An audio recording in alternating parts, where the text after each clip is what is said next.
شروع اللہ کا نام لے کر جو بڑا مہربان نہایت رحم والا ہے۔ ناپ اور تول میں کمی کرنے والوں کے لیے خرابی ہے۔ جو لوگوں سے ناپ کر لیں تو پورا لیں، اور جب ان کو ناپ کر یا تول کر دیں تو کم دیں۔ کیا یہ لوگ یہ نہیں خیال کرتے کہ اٹھائے بھی جائیں گے؟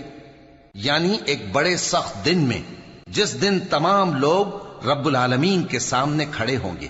سن رکھو کہ بدکاروں کے اعمال نامے سجین میں ہوں گے، اور تم کیا جانتے ہو کہ سجین کیا چیز ہے؟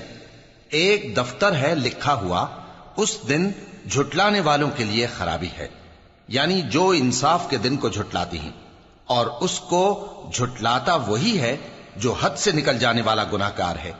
جب اس کو ہماری آیتیں سنائی جاتی ہیں تو کہتا ہے یہ تو پہلے لوگوں کے افسانے ہیں۔ ہرگز نہیں، بات یہ ہے کہ یہ جو اعمال بد کرتے ہیں ان کا ان کے دلوں پر زنگ بیٹھ گیا ہے۔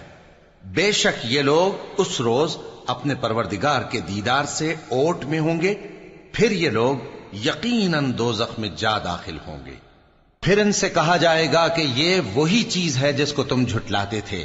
یہ بھی سن رکھو کہ نیکوکاروں کے اعمال نامے علیین میں ہوں گے۔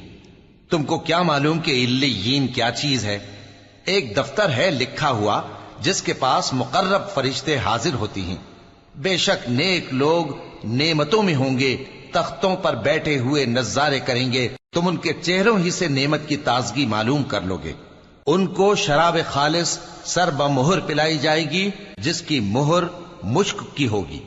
تو نعمتوں کے لیے ریس کرنے والوں کو چاہیے کہ اسی کی ریس کریں، اور اس میں آب تسنیم کی آمیزش ہوگی۔ وہ ایک چشمہ ہے جس میں سے اللہ کے مقرب پیئیں گے۔ جو گناہگار یعنی کفار ہیں وہ دنیا میں مومنوں سے ہنسی کیا کرتے تھے، اور جب ان کے پاس سے گزرتے تو حقارت سے اشارے کرتے، اور جب اپنے گھر کو لوٹتے تو اتراتے ہوئے لوٹتے، اور جب ان کو یعنی مومنوں کو دیکھتے تو کہتے کہ یہ تو گمراہ ہیں، حالانکہ وہ یعنی کافر ان پر نگراں بنا کر نہیں بھیجے گئے تھے۔ تو آج مومن کافروں سے ہنسی کریں گے کہ مسندوں پر بیٹھے ہوئے ان کا حال دیکھ رہے ہوں گے۔ آج کافروں کو ان کے کاموں کا پورا بدلہ مل گیا نا۔